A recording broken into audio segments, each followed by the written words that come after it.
and students should sharpen their ears in order to speak and understand people around the world whose mother tongue is not English. In this presentation, I will show you a new integrative approach in which pronunciation becomes a crucial component of language teaching. I will share with you different strategies which will help your students develop their intelligibility, fluency, and comprehension. This presentation will show you that when teaching, speaking, and listening together, students improve their communicative competence. But before starting with this, it is important,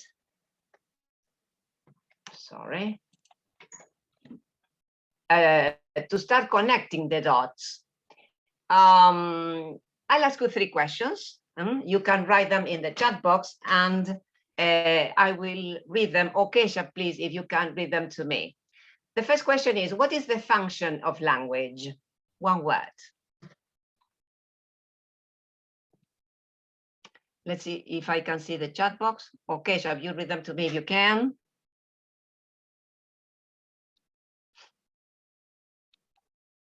Well, I will help you.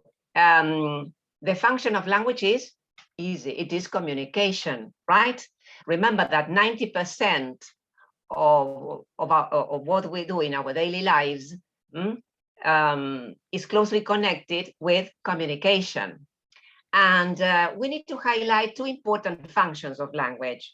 First of all, language is expressive, because when we use language, we are expressing our ideas, thoughts, emotions, needs, etc. And at the same time, it has a performative function. This means that when we use the language, we can tell, we can insist, we can invite, we can warn, promise, etc. That's why communication is so important. As you see, it is not just teaching our students individual sounds, it goes beyond that. Now, what is the aim of teaching pronunciation? Well, we need to help our students develop their productive and receptive skills. Usually in the traditional model, the emphasis is on speaking, on production, and little or nothing is said about listening. And remember that pronunciation is both speaking and listening. They co-occur, they cannot be separated. So when we teach pronunciation, then students should use the sound system of English, and as they know each of the symbols, or each of the sounds that are part of the English system, they should use them in connected speech. Remember that I insist on this. Sounds cannot be taught individually. They should be placed in connected speech. Why? Because, as I said at the beginning, important pieces of information are not taken into account, and the students cannot get this information, and in this way their intelligibility and fluency are affected. When students discover and realize that there is meaning beyond the sequence of sounds, they feel more confident, because these pieces of information are used to improve understanding. And the third question is, how much does accent matter in learning a foreign language or a second language? It doesn't matter at all. Remember that accent is our linguistic passport. It indicates our geographical and cultural background. So we will always speak English with an accent, because we were not born in England.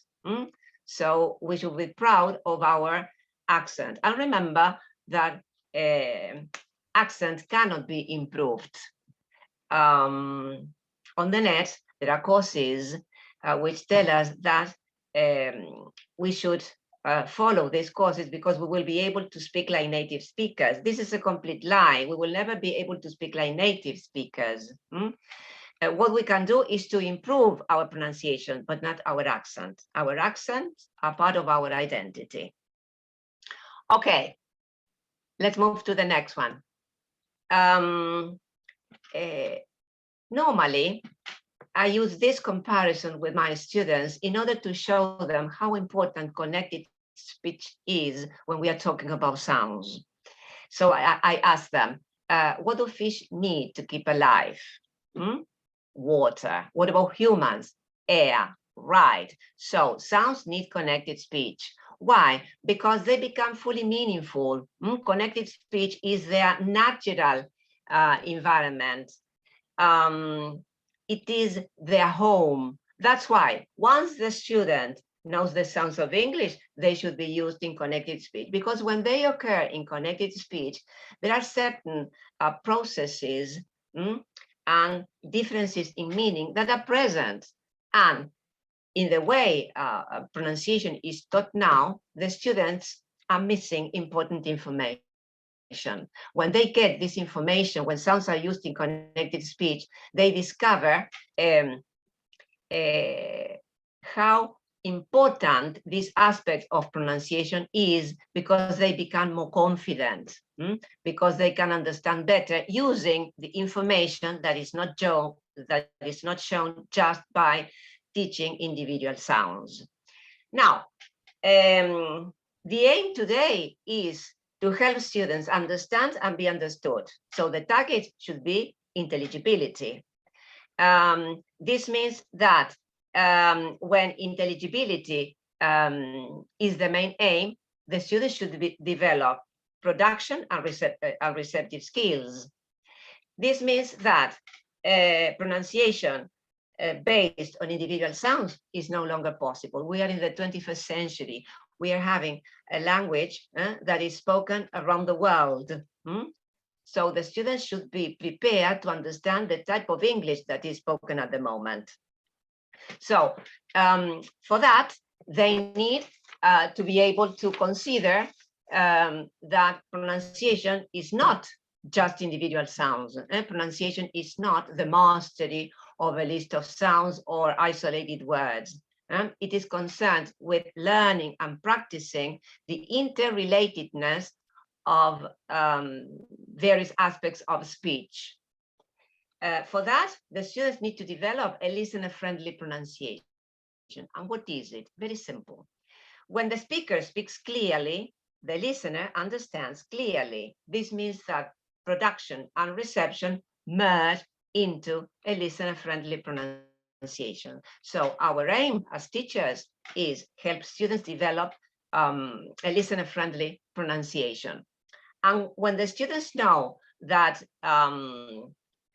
sounds are used in connected speech and what happens when they are linked together, they also discover this type of information that I have mentioned before. That is to say, well, words are not spoken alone. They are accompanied by prosodic features and body language, which enhance the meaning of the words. And this information is usually ignored, even in the mother tongue.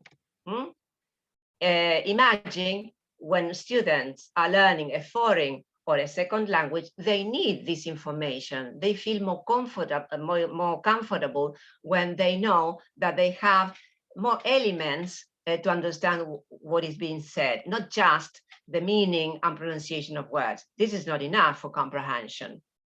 Okay. Teaching English and learning English, both of them require a pleasant atmosphere for teachers and students. Imagine that students are learning a language that is new for them. So a special climate should be created in order to invite them to learn. In the conventional way of teaching, the traditional model, the students remain seated at their desks, repeating and imitating the sounds produced by the teacher. That's boring. Students do not like that way of learning. So this type of monotonous classes should be changed by a new type of classes in which the students get involved. They become part of the process. They become central in the process of learning pronunciation. And there is a variety of activities which allow them to become active participants. In this way, they feel more confident and they are part of the process of learning, and they do not remain passive receivers of information. Of course, this special climate should be creative in any subject, but particularly in English, because the students are learning a language that is new to them. Now, why a new approach to pronunciation? Well, there are different reasons. First of all, pronunciation is a vital component. But you know, it is a vital component, but it is not as present as it should be in the classroom. What a paradox.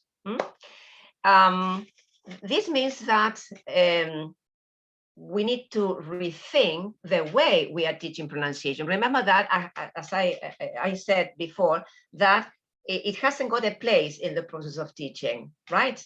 So normally when a teacher prepares a lesson plan, she has to think of grammar, vocabulary, reading, activities, and pronunciation is usually pushed to the back, to the bottom of the list, if included, because normally it is an add-on activity, something extra, which usually has nothing to do with the content of the lesson. For this reason, when it becomes part of every language activity, pronunciation is integrated. Remember that we are using pronunciation all the time when we are speaking and when we are listening. So why not include pronunciation in our daily activities? Okay, it is a question that requires deep thought. English as an international language has changed the goals of pronunciation. Well, yes, it's true. Today, we do not need perfect speakers. We need effective communicators. In the traditional model, students are supposed to speak the language perfectly well. And this is a big mistake, because today, accuracy is not important. Today, fluency is crucial. Why? Because students need to understand and be understood. Of course that both of them are important, but if students commit mistakes, they have to be accepted. They should not be punished, because through mistakes, the students will be able to improve their language.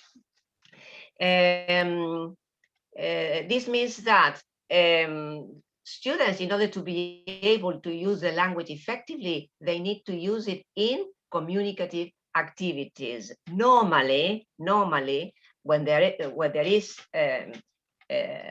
oral practice in the classroom, what are the typical activities?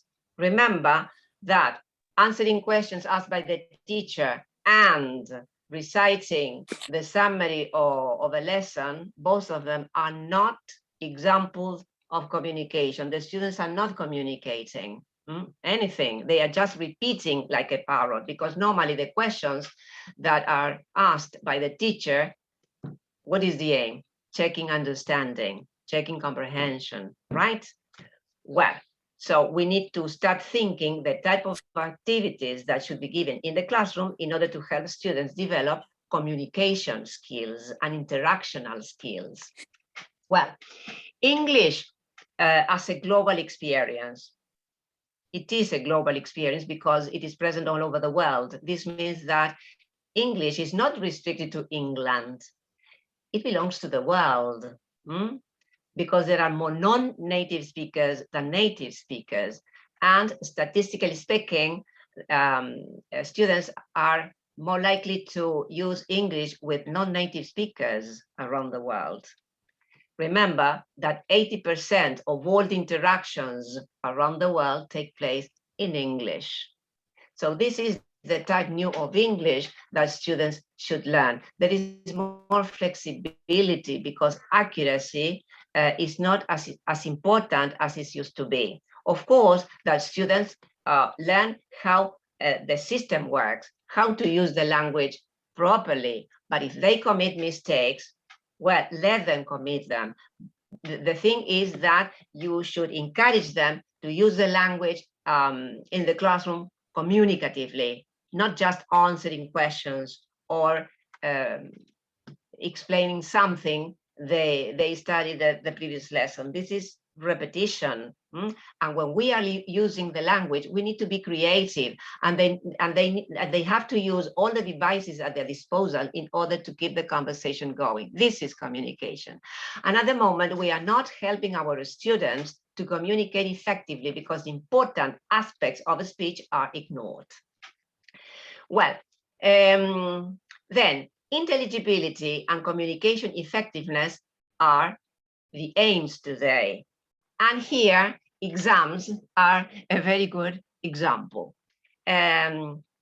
Examinations in general, but particularly international ones, have ingrained in students the sharp contrast between correct and incorrect English.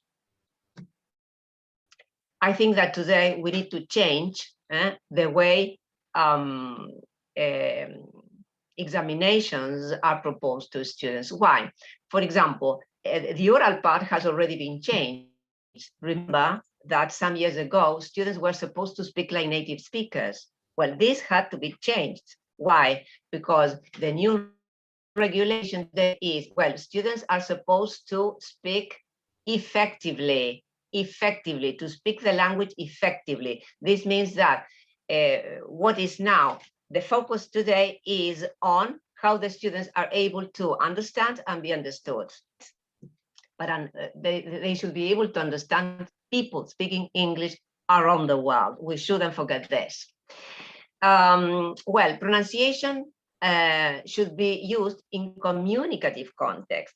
If we teach sounds individually, and then when students start using the language when they are answering questions, or when they are given the summary of a lesson, or when they are using in any other activity in which communication is not present, well, they are not using it, the language effectively. In order to practice pronunciation, they should appear in contextualized settings. There are two types of instructions in this case.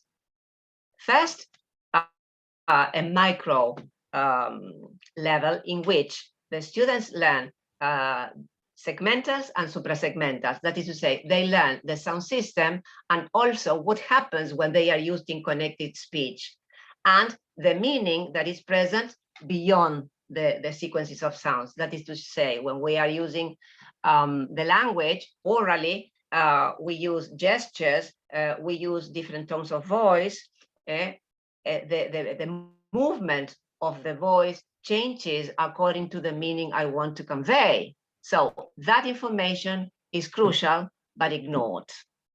And the second level of instruction is when the students develop communicative and interactional skills. What is the difference between them? Communicative competence refers to the tacit knowledge of a language and the speaker's ability to use it in contextualized settings. It includes 4 areas: linguistic, social linguistic, pragmatic, and discourse. So when the students get this information, they are able to communicate effectively. But this is just an individual process. They know how the system works, but this is not enough, because we have said that speaking and listening work together. They cannot be separated. Whenever we are having a conversation, speaking and listening are always present. So for that, they need to develop interactional competence, which is a collaborative process. That is to say, it refers to the co-construction of meanings between speakers. This means that when we are having a conversation, There is a constant negotiation. There is collaboration. That's why it is a collaborative process. And why are we negotiating meanings? In order to understand and be understood. And at the same time, we are using conversation devices. For example, in a conversation, I may ask for further explanation, for further information, paraphrasing, rephrasing, reformulation, etc. These devices are not taught either, not even in the mother tongue. That's why today adolescents have problems in expressing their ideas freely, comfortably. They haven't got the tools, they haven't got the strategies that are necessary to speak clearly, comfortably, and understandably, right? Well, so we need to rethink how communication should be taught, not only in English, but also in our mother tongue. Well, this approach is holistic, synthesizing, and integrated. Why holistic? Because the student is involved, not only intellectually, but also physically and emotionally. When the students learn pronunciation in this way, they feel happy, they feel comfortable in the atmosphere that is created. They do not repeat like a parrot. It is synthesizing because all elements of pronunciation are taken into account.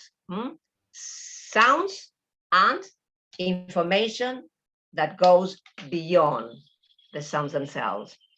And it is integrated because pronunciation is no longer an activity that is practiced in isolation. It becomes part of other language learning activities. Now, what are the characteristics of pronunciation learning? First of all, it is experiential. The students learn by doing. They have hands-on experience. And in this type of learning, the students have direct experience because sounds are considered physical entities. When they are considered like that, the students can connect what happens in the brain and at the same time, what is happening in the mouth when they are producing the sounds. In the traditional model, the students' learning is based on intuition and repetition and imitation.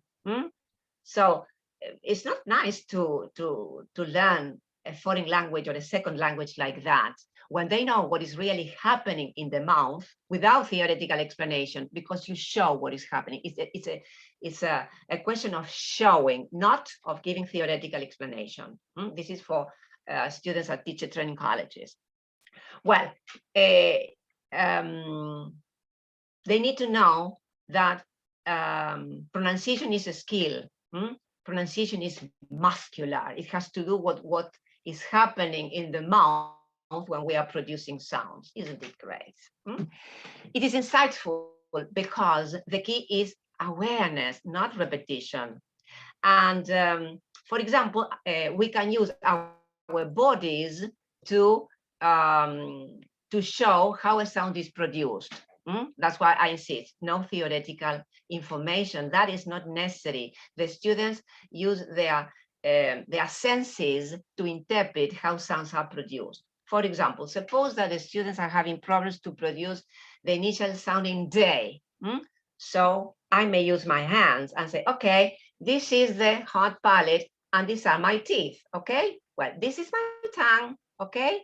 Well, pay attention. When I say day, pay attention where I place the tip of the tongue, right? Here, just behind the teeth, right? That is called the alveolar ridge, right? Well, but that information is not necessary. This is just for you to know. Okay, so say day, day, day. It's not here, day, day. No, it's here, day, day. So use your hands and try to imagine how your articulators are placed in your mouth. So they will be able to understand this perfectly well because they can feel it. That's why I say that this type of learning is holistic. Okay, it is humanistic because it values the creative and active nature of human beings.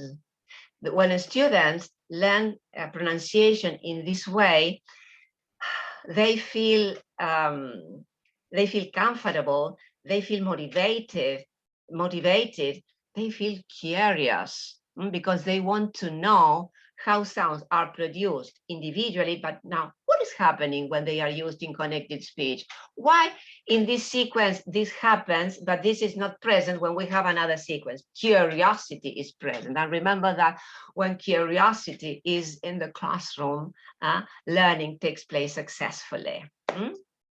It is practical because it is hands-on experience, because I have just shown you how the students learn sounds. And it is lasting because in this way, the students have a memorable experience. This classification was given by Adrian Underhill.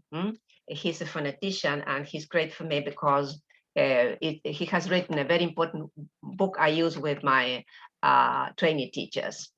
Well, it is important to draw a comparison between the traditional approach and this integrative way of teaching. First of all, in the traditional approach, that is to say the sounds are considered a cognitive activity. Remember that I said that students learn by imitation, by repeating.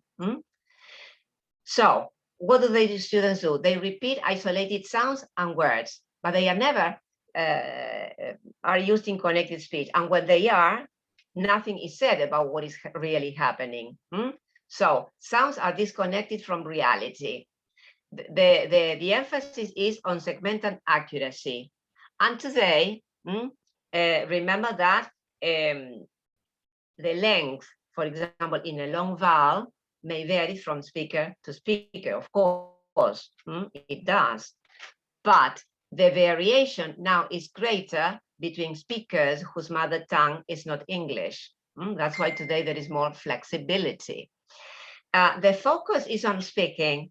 Listening is underestimated. Remember that no strategies are given for listening. Teachers concentrate on how sounds are produced individually. So the student is a passive receiver of information. They remain seated at their desks, the teacher producing the sounds, and the students repeating like parrots. And of course, they are taught individually. When the students are introduced to this integrative approach, they discover that pronunciation is a physical activity. And they know phonetic distinctions and phonemic distinctions. That is, phonemic distinctions is the phonological system of English, the phonemes. But then phonetic variations have to do with production. And when they are used in connected speech, there are variations. We will see examples today. They also become familiar with the components of natural speech. When we use sounds in connected speech, we need to pay attention to stress, highlighting, linking, and paralanguage. That is to say, the extra information that is present beyond the meaning of the words themselves. So what is important now is intelligibility and fluency. And the students realize how important listening is because it becomes a foundational skill. First, they need to listen before they are able to speak. So the students in this type of learning, they become active participants, but they do not become active participants speaking individually. On the contrary, the teacher is always encourages them to develop conversational skills, because communication takes place when two people are speaking together. Communication is not individual speaking. Well, in order to become familiar with what happens in connected speech, the students should develop productive and receptive competence. Productive ability refers to the speaker's ability to produce intelligible speech. And there are 5 basic concepts which are associated with linked English. And we know many of them. The thing is that when pronunciation is taught, they are ignored. For example, we know that when we are using sequences of sounds in speech, they are connected together. Words are linked. They are like this, all right? In writing, we have spaces. That's why students tend to have a choppy way of speaking, because they follow the pattern that is present in writing. And this is a big mistake. Well, words are connected, right? There are contractions. They know about contractions, and contractions are usually present in the spoken form, not in the written form. If they are supposed to write an essay or a composition, contractions are not used. Some sounds are added to the flow of speech, some others are omitted, and some change. Let's see some examples. Linking is catenation. Catenation includes 2 different types of linking. Liaison. Liaison happens when we have a sequence in which the final sound is a consonant and the following word starts with a vowel. Do we really say, no, it isn't? No, we say it isn't, so that is shift of stress. When the students are used to listening to speakers of English, they realize what is really happening in connected speech. We never say it isn't. We say it isn't, there is shift of stress. Do we say not at all? It sounds forced, it sounds unnatural. We say not at all. No, not at all. We say tall, right? And it is correct. There is no mistake there. Normally, we are joining words in speech. Juncture refers to boundaries, the boundaries we create between sequences of sounds, and we can change the meaning. Let's take the example of scream. I can say, I scream loudly, but I like ice cream. So depending on the boundaries, I can change the meaning. For example, I've got white shoes, or why choose this idea? Okay, linking. Normally, we use this naturally, but we say for ages. I haven't seen you for ages. No, that sounds false. I haven't seen you for ages. Rages, for rages. Do we say more eyes? More eyes? No, we say more eyes. Rise. Completely natural. So the students in this way feel more comfortable because they know that they can pronounce sequences more easily. Contractions, they're common. They are not new. They are used to that.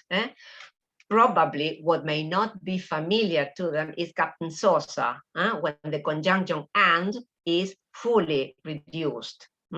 But this is for reception. The students are not supposed to reduce the conjunction and to a single letter N, the sound Captain Sosa. No, but when they listen to this sequence, they realize that what the speaker means is the conjunction and.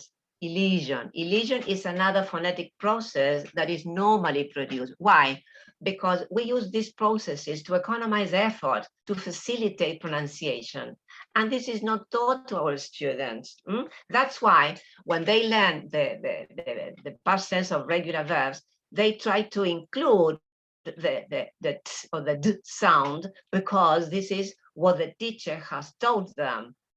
For example, I listened to the teacher yesterday. Do I say something like that? No, I listened to the teacher. So the plosive, that sound is elided. The d sound is elided.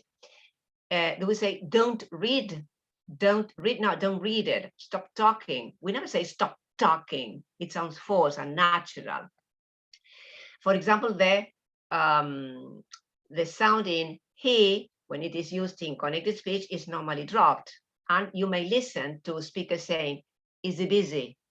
So this is again for reception. Students are not supposed to produce this type of elation, but they need to know that this is possible when they listen to native speakers or speakers of English around the world using this form. Tell her to come. What is tell her to come? Ah, yes, I know. They are the instead of her, the speaker has used the form without the initial sound. As simple as that. Assimilation is another feature that is present when we are speaking. Normally, in the sequence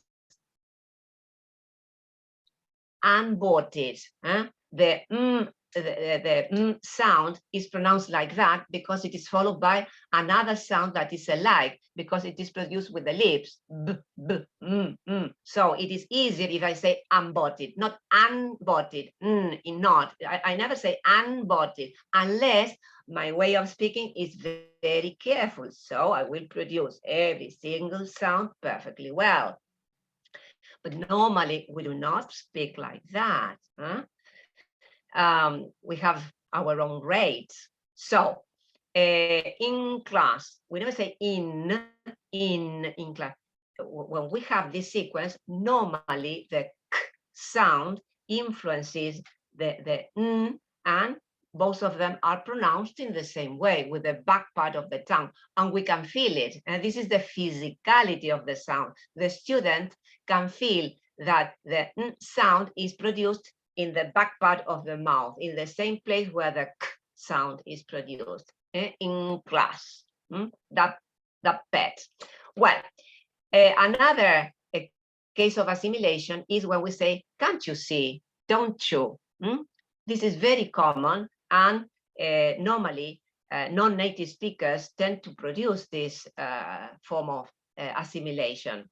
But of course, if students are not familiar with it yet, they may start saying, don't you, don't you. For me, it's difficult to say, don't you, because I'm used to producing the coalescence in which we use ch, ch, instead of don't plus you.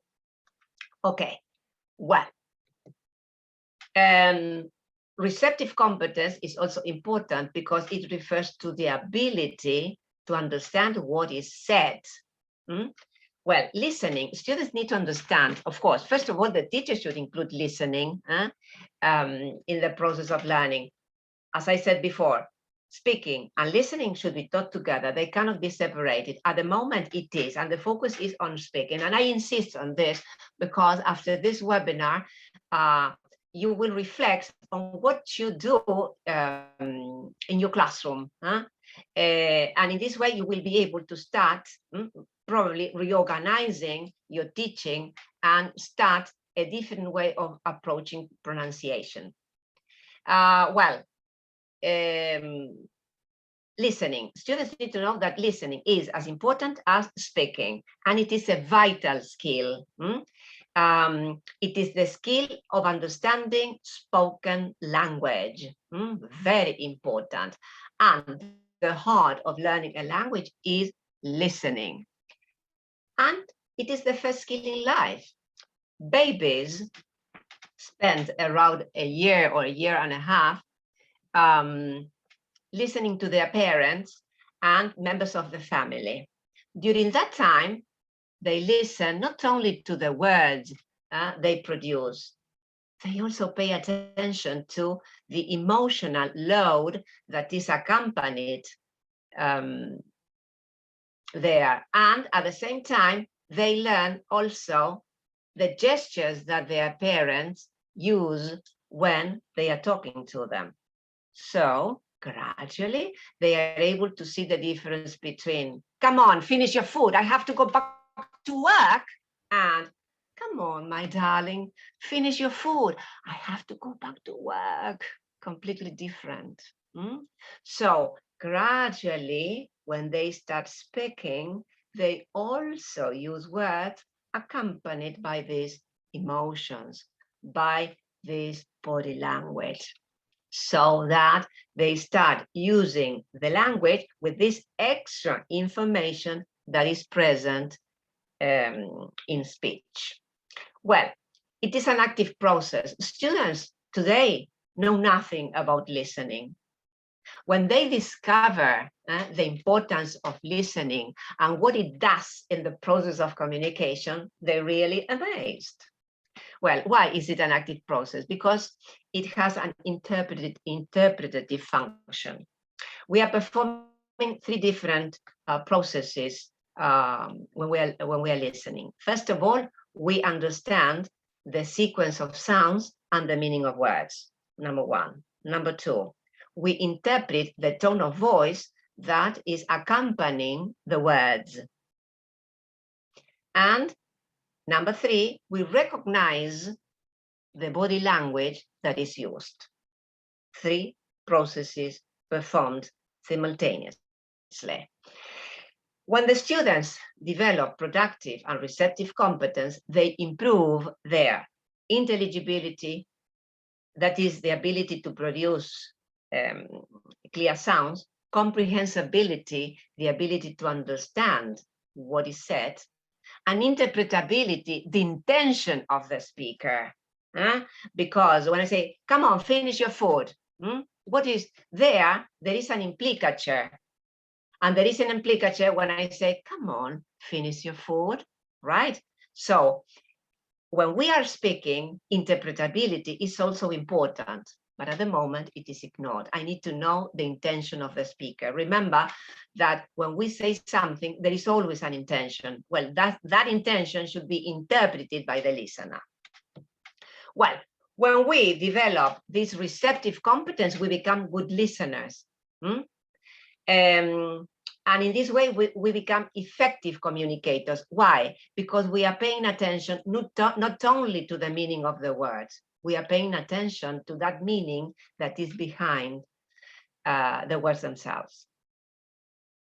So you see how important it is to teach speaking and listening together. Well, let's start talking about the meaning beyond the words. Well, as I have already said, we have to take into consideration non-verbal language, which includes tone of voice and body language.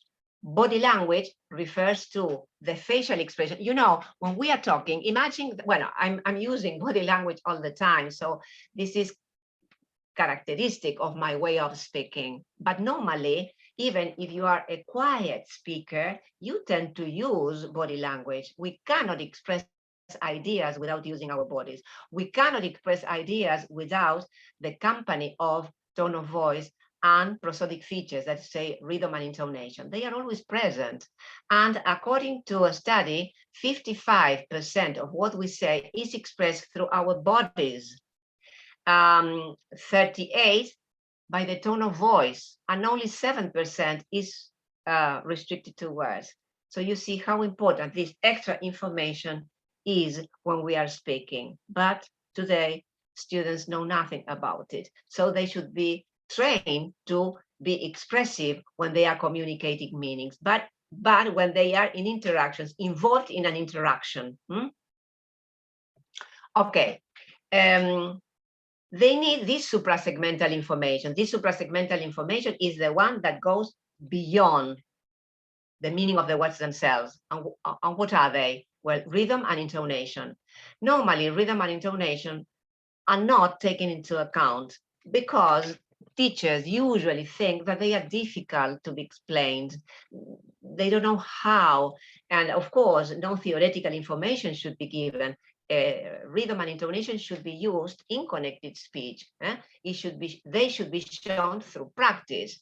But students need to know that both of them are important. Rhythm belongs to the language because it focuses on stress. Stress is the one we find in the dictionary. For example, I don't know the pronunciation of appear, and I find that well, the pronunciation, the sequence of sounds, and then the stress in the pronouncing dictionary.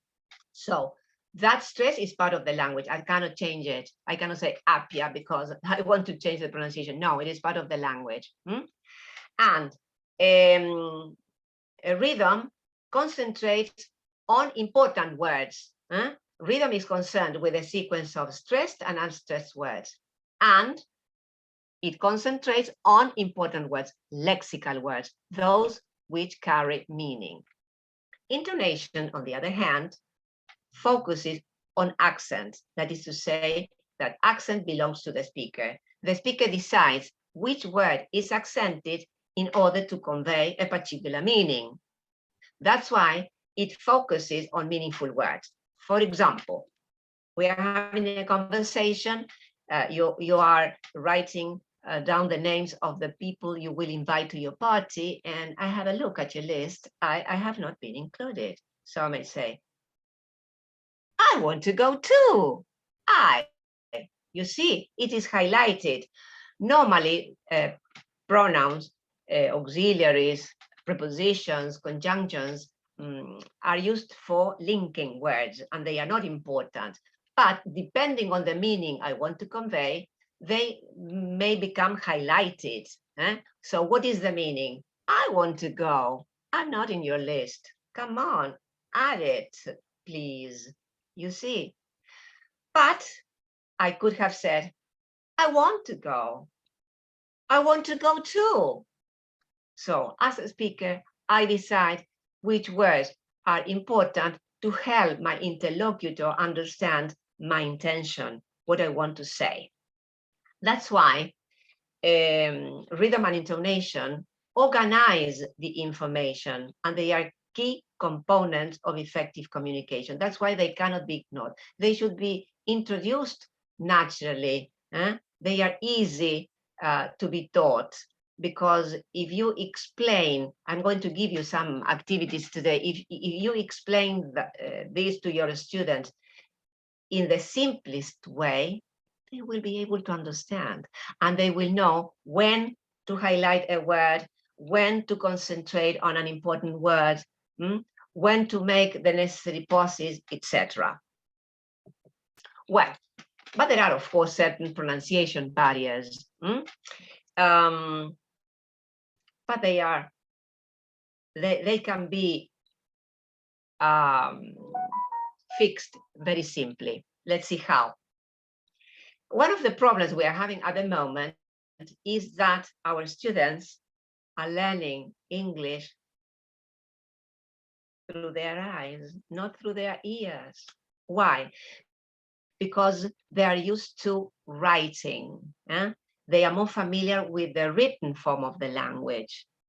That's why, as I said before, they follow the spaces that are present in writing. Even when they read something, the spaces are there. Well, of course, that writing is important, and spelling cannot be underestimated, because you know that English isn't phonetic. There's lack of harmony between pronunciation and spelling. But we need to insist that students should sharpen their ears. They need exposure to the language. In this way, they will be able to understand better how English is produced with that musicality. That musicality is just the highlighting that is present, because when words are highlighted, they are saying, mind you, I'm important, pay attention to me. For example, suppose that you are asking me, when would you like to come to my, when would you like to come home? Well, I don't know exactly. Tomorrow. Tomorrow. There, I'm highlighting, I have said a few words before, but I have highlighted the most important words, so the rest can be ignored. So when do this, something like this, that we are giving importance to those words and they are higher, the students are saving time because they concentrate only on those words which are important. The rest are forgotten.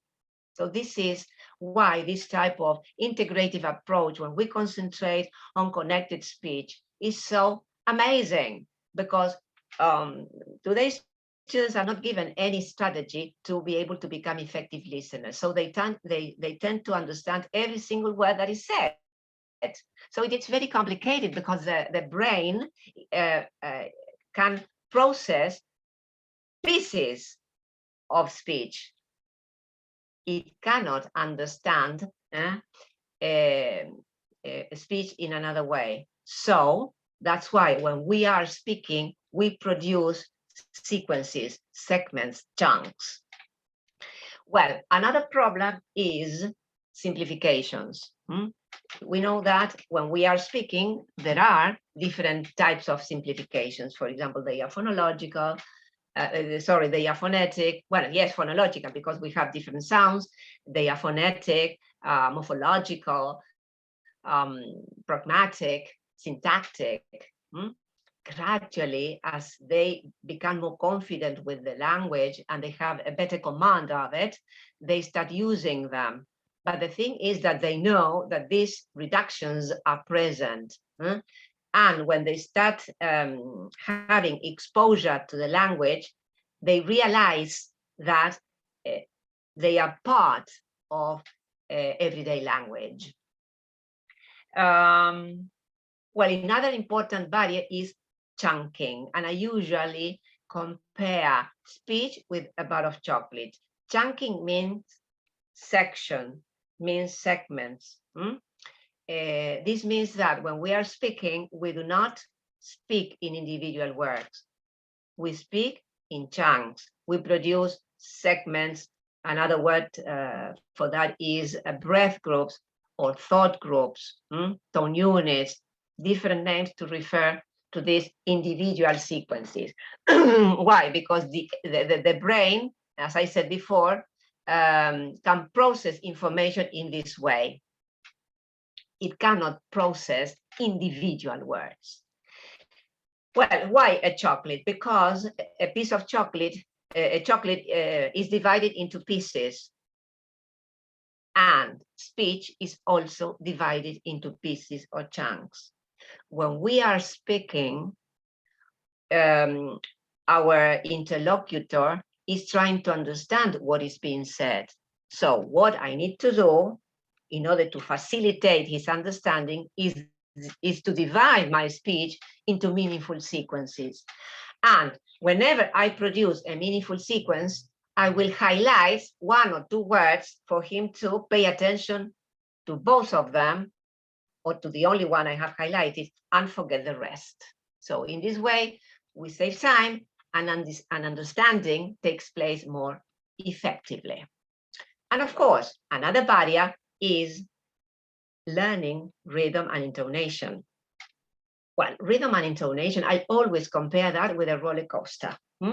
So, and students love this comparison because I always tell them, okay, remember the roller coaster. Which words are important in this sequence? Come on, produce that highlighting so as to tell your peer the words that are important, and they will forget the rest. They save time, and understanding is taking place more effectively. So when this highlighting is present, there is no doubt that comprehension is effective. If you pay attention to the way native speakers use the language, this highlighting is natural. Why? Because English is a stress-timed language. So we concentrate on those words which are stressed. Okay, now, what is the active practice? Remember that at the beginning, I said that we need to create a pleasant atmosphere, which invites the students to learn.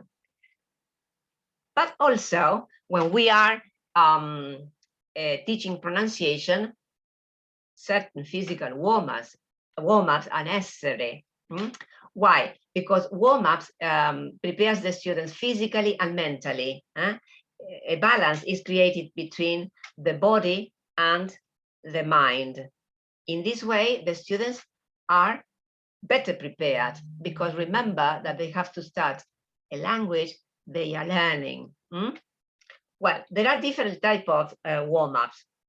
Breathing, for example, different types of breathing, stretching, physical stretching, especially when you have classes early in the morning. Stretching, physical stretchings are good. Also, if we decide to devote a class or part of the class to pronunciation, a vocal workout is interesting. Why? The students need to become familiar with the articulators, right? So activities to warm them up are important. Why? Because the articulators will become more flexible and it will be easier for the students to produce sequences of sounds in English.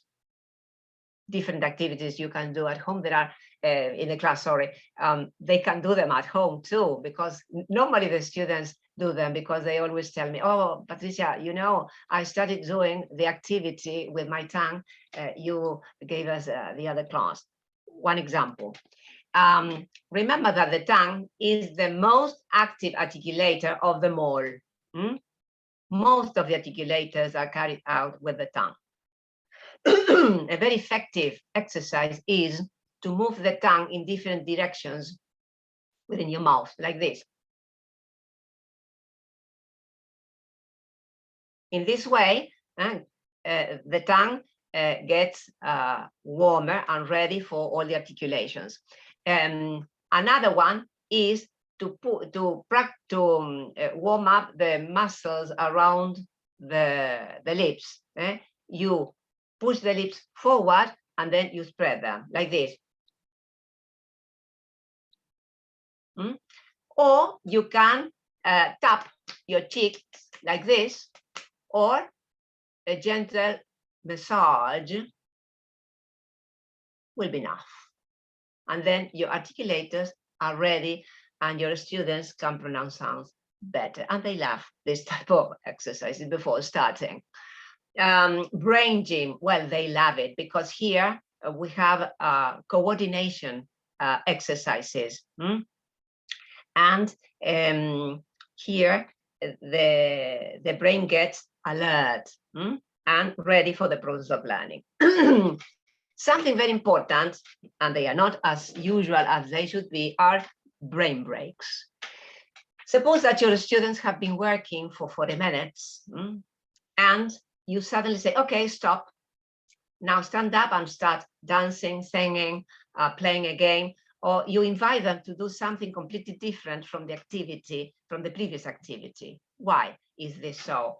This is a very good activity in order to help them relax, so that the brain is refreshed, and after 5, no more than 10 minutes, the students are ready to go on working because they feel more energetic.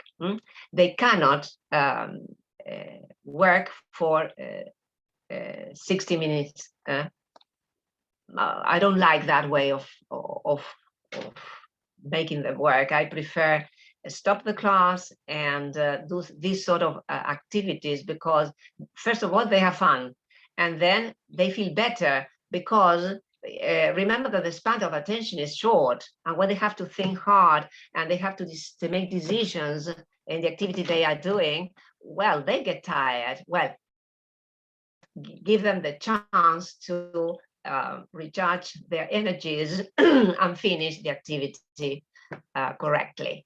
Well, what is the type of activities that should be done in order to improve pronunciation? First of all, phonetic training, sound production and reception. So once the students know the phonemes of English, they should start producing them. But now remember that they have physicality. They can feel what is happening in the mouth, and there is a close connection between the brain and the articulators. So this gives them, the students, better understanding of the production of sounds. And then they are used in connected speech.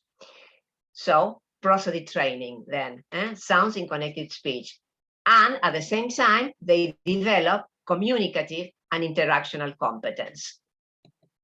Well, I have brought 3 different activities for you to see the type of exercises that students can be given in order to improve pronunciation. Of course, that they are completely different. I don't like, for example, written activities in which the students have to spot the sound that is being used in a particular group of words. Of course that this can be done, but for me, it is a passive activity. They can do one written activity, but then 3 or more activities in which they are directly involved and they are working together. Remember that Learning is a social act, so it is better if the students work together because they construct their knowledge together, and then after that they can go on working individually. But first, the social process of learning should be experienced. Well, this activity, stressing and distressing, what is the main aim? To show the students that there are that there are words that are important and words that are not important. From the very beginning, when the students start learning a language, they need to know that there are two types of words: content or lexical words and structured words. Content or lexical are the ones that carry meaning. They are important. But when they occur in connected speech, they are connected, they are linked by structure words or function words, and they are not important. That's why we need to pay attention to those which carry meaning. So you select a dialogue according to the level of the students. Instructions for this activity. They will listen to the dialogue 3 times. In the first, they will get the meaning of the dialogue. In the second listening, they will underline those words which are important, those which are highlighted. And in the third listening, they will check their choices. Okay, then you show the right version. And this is amazing, really. Why? Because this dialogue contains 67 words and only 35 are meaningful, are important. You see? So the rest is forgotten. The rest is used for connecting the main words. So when the student discovers this information, they normally tell me, why is this information not taught before? So from the very beginning, this type of activities should be given so that the students start discovering which words are important and which are not. And in this way, they save time, they understand better, and they can communicate more effectively. Isn't it amazing? Well, chunking. Chunking, remember, that is something that is not taught. With a traditional model, nothing is said about chunking. And we speak in chunks. We speak and listen in chunks. So chunking is crucial. What you can do in order to encourage chunking is to prepare sheets with a set of sentences or a short paragraph. When they start practicing chunking, you provide the boundaries. When the students become familiar with chunking, you prepare new sets, but the students provide the boundaries. The boundaries are no longer present. Why? Because when they discover that we speak in chunks, they start making these divisions in order to understand and be understood. Well, imagine, normally students tend to read like this. After returning to the surface, the diver told the captain that he had found a metal safe in the sunken ship. You get out of breath. So chunking also helps you to breathe properly. So after returning to the surface, the diver told the captain that he had found a metal safe in the sunken ship, but he said that it would be impossible to cut it open under the water. The captain decided that the best thing to do would be to blow the safe up. Completely different. So when you start teaching your student that chunking is so important with beginners, they start producing this chunking naturally. Well, of course that tongue twisters are also very useful. Students have lots of fun in order to improve sounds. But I have selected this tongue twister because the word thought has been used so frequently. But understanding depends on chunking. That's why I have selected it.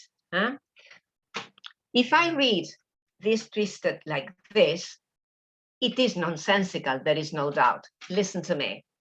I thought I thought, but the thought I thought wasn't the thought I thought. If the thought I thought had been the thought I thought, I wouldn't have thought I thought. What? Now listen to me. I thought, but the thought I thought wasn't the thought I thought. If the thought I thought had been the thought I thought, I wouldn't have thought I thought. So it is completely different. That's why chunking is so important and should be encouraged in the classroom.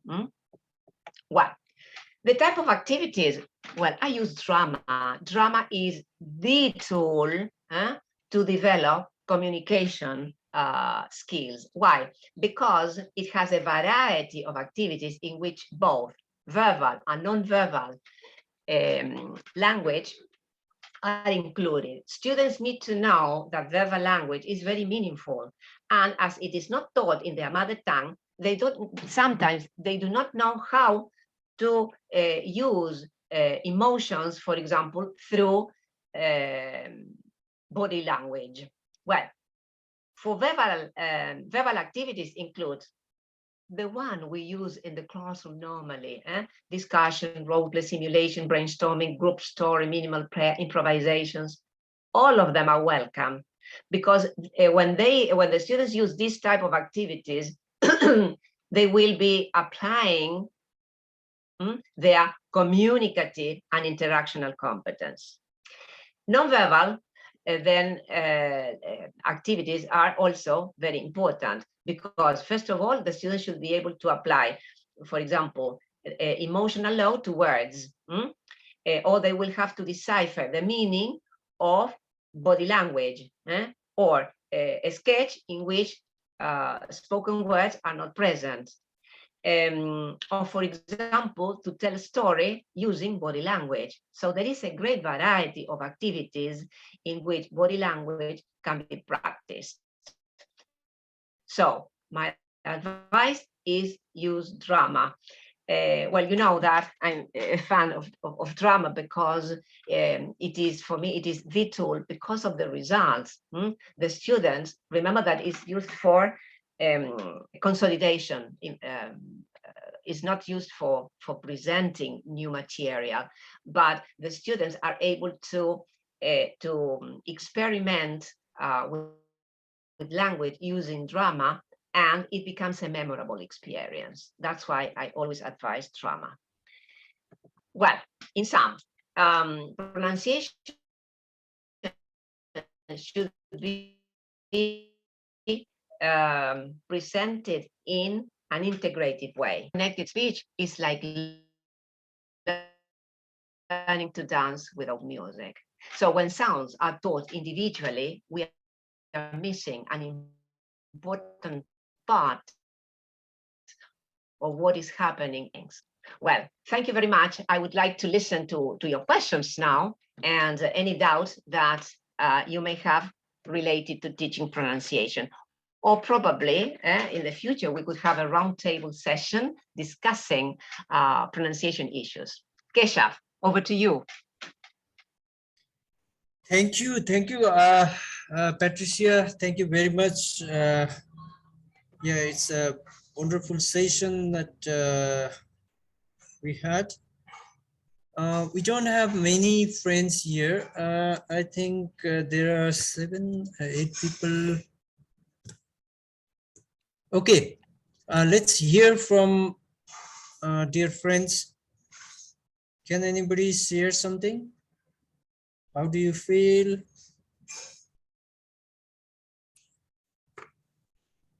Okay, let's begin from Tracy. Tracy, are you there? Well, I can ask a question, Keshav. So probably. Yes, I'm here. Patricia, why don't you stop sharing screen for a minute? I stop sharing. Yes, you are right. Thanks. Okay, here we are. Yeah, I think Patricia was saying something.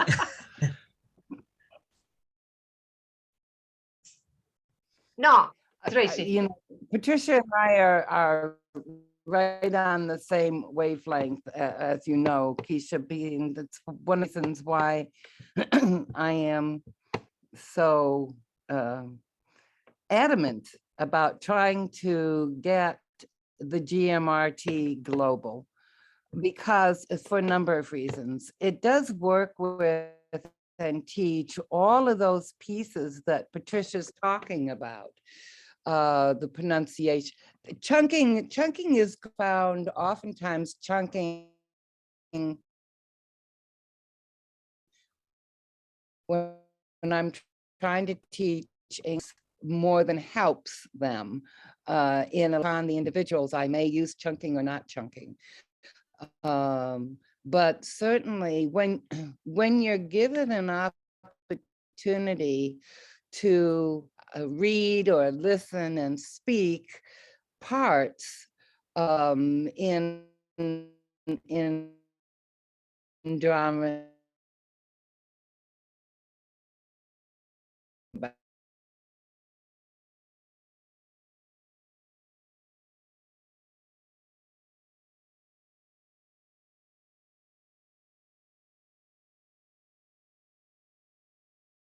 about animal, you learn your English, I think, more appropriately when you begin to understand the feelings and what's said or communicated to the other people within the script.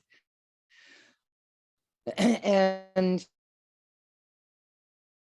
she's also right on about understand is this as important as being able to speak. You have to be able to have good receptive language, understanding it by hearing it, and pronunciation or speaking as well. Those are very important too that come into play. And once you get there, then you can start really developing things like vocabulary and all of the other different pieces. My experience when I've traveled to other countries and been working with them is more that the teachers themselves don't have the skills necessary to be teaching English. Many of them have learned it through TESOL, very much learning from a book or from a syllabus, what to do and how to do it, but not necessarily why you're doing it. And so, and then if a student asks, well, how come I changed fly to flies and it's FLY and I have to go IES instead of S, the teachers would just say, because that's the way it's done. I've seen it. Because they don't know why, and they can't answer that question, you know, and that's confusing to the learners as well. The second problem I have seen in teaching English as a second language, particularly in what they call English language schools, is that English is taught for an hour a week, and then the rest of the time they speak in their own language. You can't do that. An English medium school means you are speaking English on a regular basis. And your other language, your home language, is usually used to help perhaps clarify something so that they understand, but not depended upon your country's language, your native language. You have to develop your learner's ear so that they understand and hear the sounds.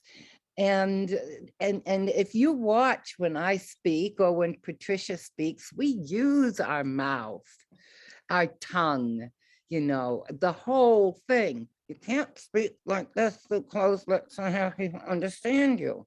It just doesn't work very well. Okay, and that's another thing that, you know, we really try to get people to understand.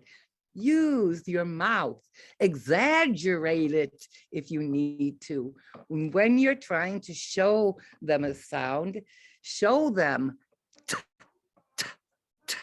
terrific or whatever it is. You really have to overemphasize a lot of that.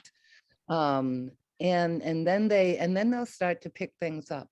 But it has to be done on a daily basis and not always in a very formal worksheet, textbook, or whatever.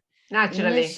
Any naturally, yeah, it has to be done naturally and as Patricia says, in a fun way.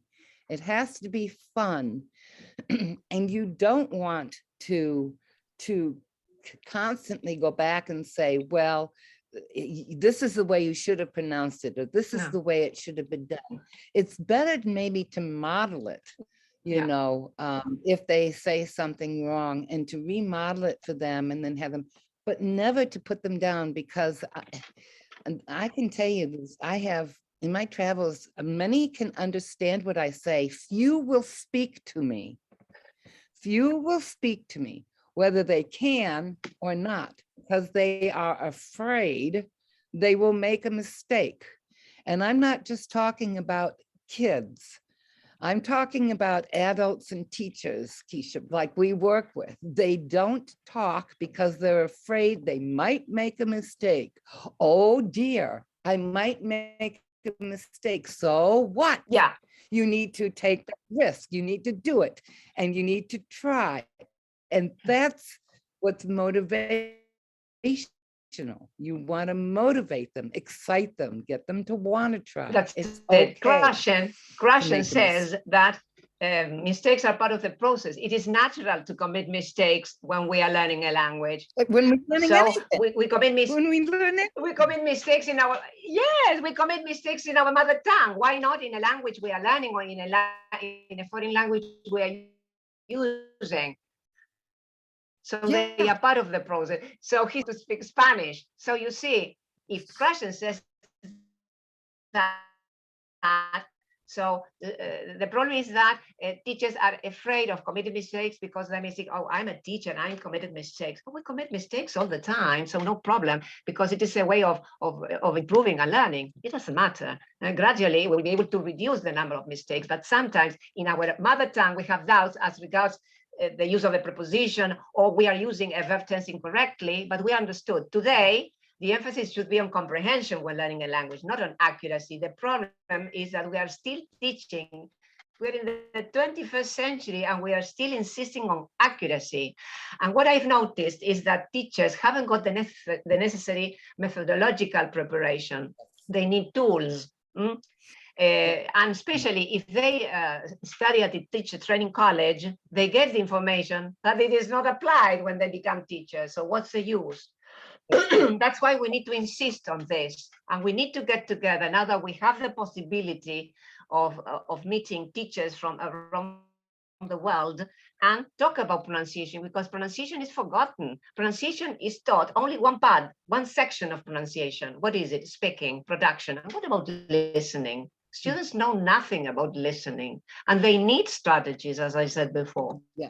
So we need to start improving the way we approach pronunciation in order to help the students to communicate effectively. Today, the aim is communication effectively. Okay. And that's why things like worksheets and tests and those kinds of things are useless.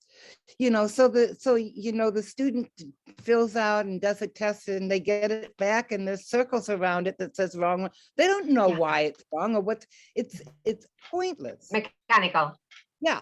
And mistakes should be learning opportunities, not reasons to feel that you are what's the word I'm looking for? It's natural. It's not part of the natural process. It's not bad to commit mistakes. They are part of the process. We learn through mistakes. They are didactic. We don't get the opportunity to learn from our mistake. Yeah. You know, and so that's why I think our system is very outdated. And it's not just in speaking a second language, it's across the board. Yes. Give up, you know, they don't feel like they're going to be able to suit or come up to your expectations when you come to join me. Is that you have fun, you enjoy yourself, you try, You know, whether you're reading or you're listening, you have opportunities to discuss that communication and conversation after the reading. It's just as important Mhm. to be able to express what you're thinking, how you're when you were doing it. Those are all important pieces. One time I did and I can't remember the exact they oh I wish I could remember the example. Anyhow, it was because they just didn't understand.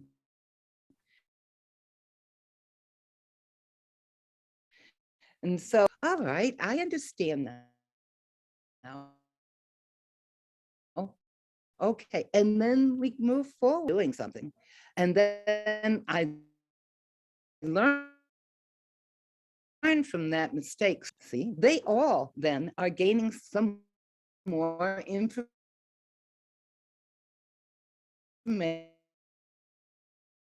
in the learning. So Of course. that whole collaborative aspect of learning